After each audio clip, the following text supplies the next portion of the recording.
Ford High School Weekly is brought to you by your Oklahoma Ford dealers. Ford is the best in Oklahoma. And by Rib Crib, smoking good stuff since '92. Welcome to Ford High School Weekly, everybody. I'm your man, Jourdan. On this week's episode, we're talking with one of the guys who does all the hard work and research here in Oklahoma over high school football, my man, Jourdan. Cameron writes for the Oklahoman, and he is an expert here for Oklahoma high school football. How's it going, man? I'm doing pretty well. How are you? Not too bad, not too bad. It's time for that gold ball. Everybody's talking about it, ain't it? Yeah, it's crazy to think. I was talking with a couple people just earlier this week. It's really hard to believe that the playoffs are already here, but it's the most exciting time of the year. We have 5 weeks left of the high school football season. Every game gets more important. A bunch of really big matchups this week, 88 of them to be specific, but really exciting time for high school football. Certainly is. Before we dive into that, though, let's go ahead and let the viewers get to know you a little bit more, though. So they read your work, they get all the information from you on social media and in the paper. But who is Cameron Jourdan? So I graduated from Oklahoma State in 2018 with a sports media degree. I interned with the Oklahoman that summer, kind of got my foot in the door there.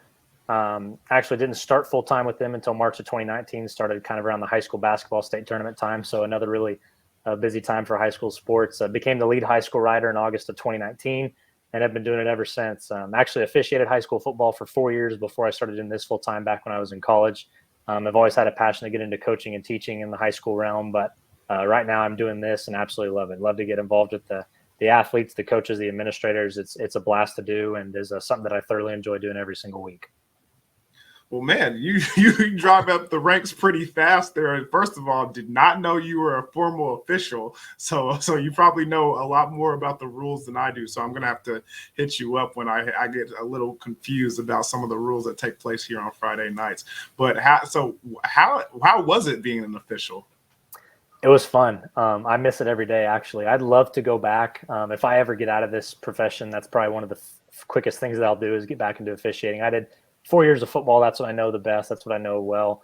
But also did a year of basketball too, and that's pretty fun. It's not as fun when the parents and people in the stands are barking right behind you, but it's still really, really fun. But love officiating. It's a blast. I'm getting to travel with the same group of guys all across the state every week. I mean, I've covered games I've officiated games in the Tulsa area, Southeast Oklahoma, Northern Oklahoma, and then all the way out in Sayre too. So it's been just a blast to get to do that. And that's one of the things that I miss the most about still involved with high school sports, but there's something different about being on the field wearing the stripes than even up in the press box every Friday night. So let me ask you this. What's the hardest part about being a high school football writer? Probably one of the hardest parts is just paying attention to everything that goes on. You know, I'm really fortunate that in the fall, I really get to focus on high school football. I love high school football. I'm really passionate about it. I've always been passionate about it, and I always will be passionate about it. There's just something about it that I've always been drawn to high school football. Really big fan of it. Obviously, I love the college game and the NFL game as well, but something about high school has always stood out to me. But the hardest thing about that is, I mean, there's 300-something football schools in the state of Oklahoma. And I always try to know at least a little bit of something about all these teams. I'm never going to know their star player, every team's star player. I'm never going to know every team's head coach. But I always try to look every week, and especially as you get on the season, you start seeing which team is going to be playoff contenders early. But I always try to make sure that I can know something about every team in the state, whether it's a big fact, small fact, new coach, player coming back, something that can bring an added element to my coverage that'll make people go, hey, this guy knows what he's talking about. We should follow him on Twitter. We should read more of his work. Because anytime you can help give yourself that more credibility, anytime you can help build your own brand and just build your knowledge, I mean, it helps me in my coverage if I know more. So the more that I know, the more it's going to help me be able to help people across the state who want to know about high school sports. So the more that I can learn and the more knowledge that I can gain early in the year and then continue growing that knowledge throughout the year, it's better for me. But that definitely is really hard because, like I said, there's more than 300 teams. So trying to learn something a little bit unique about all 300 of them and then remembering that over the course of a 10, 11-week season and then into the playoffs is definitely something that's challenging. Well, how about we test some of that knowledge when we come back here on Ford High School Weekly. The running back of the game brought to you by Billy Sims Barbecue. It's not just barbecue, it's Boomer Q. It goes to Jerry Hayden Carroll, 8 carries, 89 yards, 2 touchdowns, and he hit the 1,000-yard rushing mark on the season. He ended up the night 1,016 yards on the year. Jaden Carroll, the Billy Sims Barbecue running back of the game. It's not just barbecue, it's Boomer Q. Welcome back to Ford High School Weekly. We're talking with my man Cameron Jourdan of the Oklahoman. Now, Cameron, football season is coming down to an end. Playoff times is here, and the gold ball is up for grabs. Who from 6A1 are you looking to be the ones holding up the crown at the end of the season? Jenks is the team that really stands out to me. You know, the defending state champions from last year. They're playing really well this year. They lost a bunch of key seniors off that team last year, but brought back a bunch of really important players too. But I think the two that really stand out to me are their running back duo of Jaden Carroll and Jalen Stanford. They've been outstanding running backs. I know that Jaden tweeted the other day that he was actually over 1,000 yards for the season. And I didn't even realize that he had that many because those two are just such a dynamic duo in the backfield. But they're just so steady. Jenks isn't going to wow you on offense or wow you on defense. They don't just have the one player that just absolutely shines off the page, but they have a great team. Union versus UConn. What do you know about them?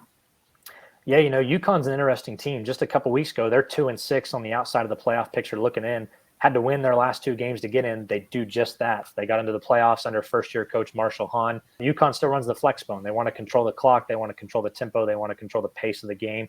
And that's something they're going to try to do against Tulsa Union. You know, Union is a team that also doesn't necessarily run a quick offense. They're going to do things at their pace. They're going to try to wear you down, out-physical you. They have 10 returning starters on defense from last year's team, and that's shown. Since their loss against Jenks early in the year in the Backyard Bowl, they've been outstanding. Played a really good game against an Owasso team, won 10-7 in overtime to begin district play.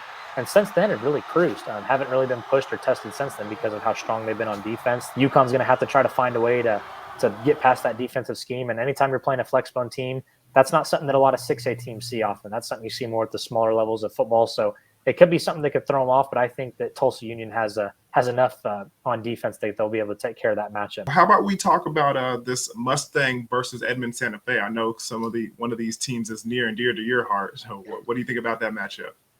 Yeah, you know, this one's going to be fun.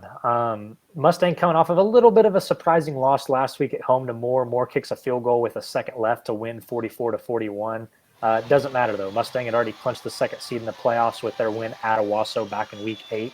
And Mustang offensively, Tristan Russell, their quarterback, has just grown tremendously throughout the year. He's been such a great quarterback, grown into one of the better arms in the city. And he has a bunch of targets to throw to. Keegan Bass and Jacoby Johnson on the outside. Andre Dollar is a tight end on the inside, the Oregon commit. Mustang's going to be able to score points. Defensively is where their question marks are, and that's similar to Santa Fe. Santa Fe is going to be able to score points. They have the Oklahoma State commits, Talon and Tabry Shetron. Also have a freshman running back, Demarius Robinson, who kind of came out of nowhere, but has rushed for more than 1,000 yards as a freshman in 6A football. He's been outstanding this year. Scott Pfeiffer, their quarterback, is a Houston Baptist commit. These are two teams that are really similar on paper. Could be a one-possession game that comes down to who has the ball last.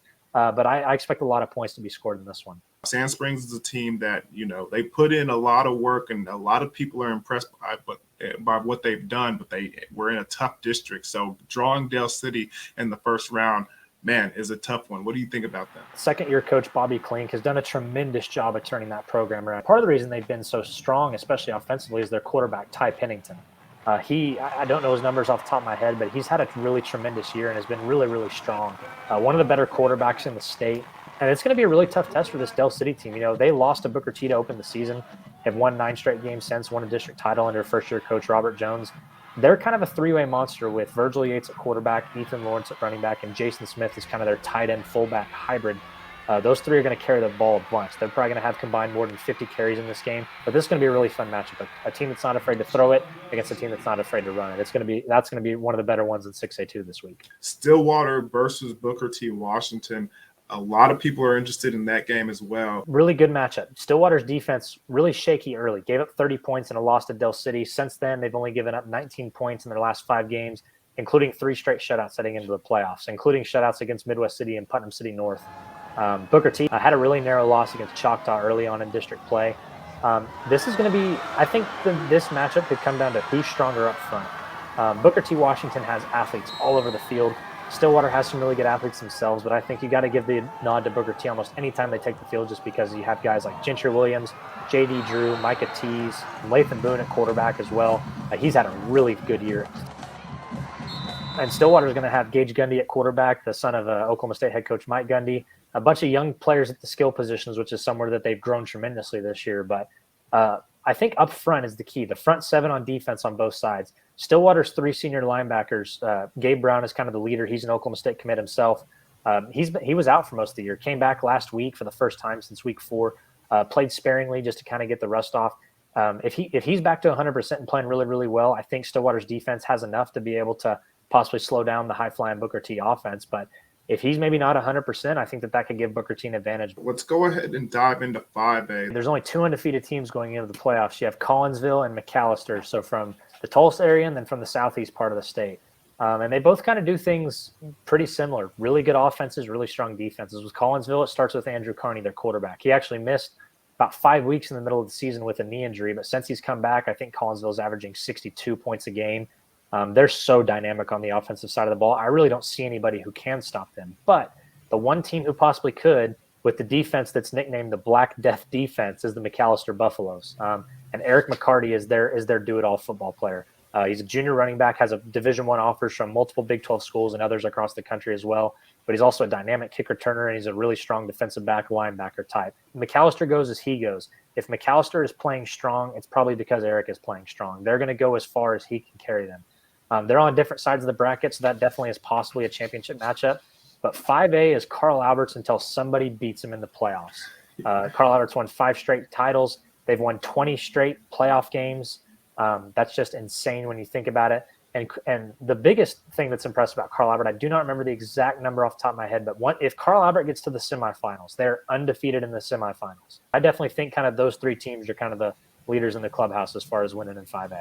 4A, Fort Gibson, Hilldale, and some of these other schools in that classification, who do you like in there? Those 2 are in a really tough district along with Poto and Broken Bow. All 4 of those teams are going to have really good chances to possibly make a run in the playoffs. But 4A is pretty open compared to these other classes. I've really been able to kind of narrow down a couple teams in these other classes who I think, may have an opportunity to win. When you look at 4A, I mean, there's a handful of teams. I think if someone gets hot here in these next couple of weeks, they could very well be the state champion here in a month. Tuttle is undefeated at 10-0. You've obviously got to throw them in that conversation with how strong their defense is. You also have Poto. I know we just mentioned them in a really tough district, and they faced off against Broken Bow last week. Both teams 8-1. Poto ends up winning by 42. Just a dominating performance. So I think Poto, who won back in 2019, is definitely a really strong contender. Wagner, last year's champion, is right there. Grove is right there. Those 2 tied for first in their district, along with Bristow, who, again, three-way tie for first to top that district. All 3 of those teams can win it. Clinton, the state runner-up from last year, since an early season loss to Heritage Hall, has been dominant, especially on the defensive side of the ball. I think I was doing research earlier. I think they only give up 26 points in 7 district games, and I could be a little bit off on that. But Clinton, especially defensively, is a really strong team, and I think that they can make a deep run. But the bracket is loaded. I mean, there's so many teams. Cushing, I can't forget about Cushing. They're another team that very well has, especially the offensive capabilities, has the ability to go really far in the playoffs. But Cameron, thank you so much, man. You're so well informed. I think everybody's ready for playoff time here in Oklahoma. But before you get out of here, where can everybody find you? Yeah, as always, I try to post all of my content on Twitter. It's at Cam_Jourdan. Last name is spelled Jourdan. Post all of my stories there. Pretty active with following games and everything as well, and try to keep all the news up there. But you can always find all of our content at Oklahoman.com as well under the high school sports tab. My man Cameron really does know his high school football. But we'll be back with more here on Ford High School Weekly. Welcome back to Ford High School Weekly. Well, guys, it's that time of the week once again. My man Michael Knight from Prep Red Zone is here to talk about high school football. Michael, how's it going? We're talking playoffs. Baby. I don't have my Jim Mora voice, but it's a playoffs. Great time yeah. It certainly is. It's always fun to get after it and see that race for the gold ball go ahead and take form. So before we talk about that, let's go ahead and talk about some recruiting and save the our dessert for last here with the playoffs. So recruiting in Oklahoma is kind of starting to quiet down a little bit with everything turning into like more competition and college coaches kind of, college game starting to heat up toward those conference races. So what are some of the things that you have heard throughout the last couple of weeks with recruiting and everything? The two biggest things are there's two big fish still out there, and the top one being Chris McClellan from Owasso. He's still available, and I think I've mentioned this before, how he might wait. Like I think on Wednesday of this week, he's accepting his All-American jersey to play in the All-American game in January. And, we've talked about that, how he might wait until that game to announce his commitment. But with the early signing period, it's getting to the point, Dion, with these last couple of years, how, at this point of the year, most of the top guys are already wrapped up. And if you look at the top 10, top 20 prospects in the senior class, the majority of those guys are already committed. They know where they're going to sign in December. And so it's amazing how this early signing period has sped everything up. But at the same time, there's still a couple big fish out there. Chris McClellan being the top one. Choctaw defensive lineman Deshaun Brown is right there as well as one of the top guys available. So there's still a few top prospects that are still waiting to make their decisions. But most of those guys are already committed and waiting to sign.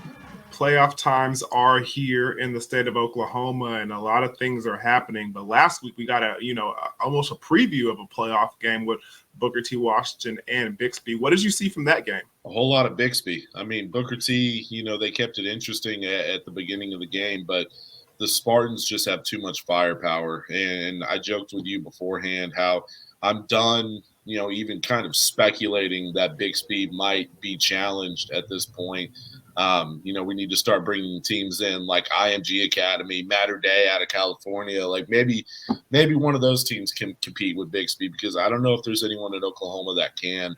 I keep walking away more impressed with the Bixby Spartans every time I see them. So at this point, I've seen them a few times this year. I'm done picking against them. I'm done even speculating that anybody can come close to the Spartans. I think they run away with the state championship yet again. Well, you're not the only one in the state that thinks so. Playoffs begin, like we mentioned. What are some of the things that you're intrigued by? I'll just give you some of my favorites in each class. 6A1, I think that Jenks is a heavy favorite there.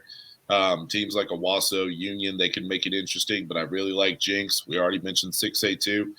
In Class 5A, an interesting storyline is there hasn't been a true East Side team that has won 5A in over a decade. And I think that streak comes to an end. Not only do I think that streak comes to an end, but I think both teams in the championship game are going to be from the East Side. Collinsville and McAllister are my two favorites in 5A. In Class 4A, I really like the Tuttle Tigers. Defensively, they know what they're doing. Offensively, they run the football with Cannon West.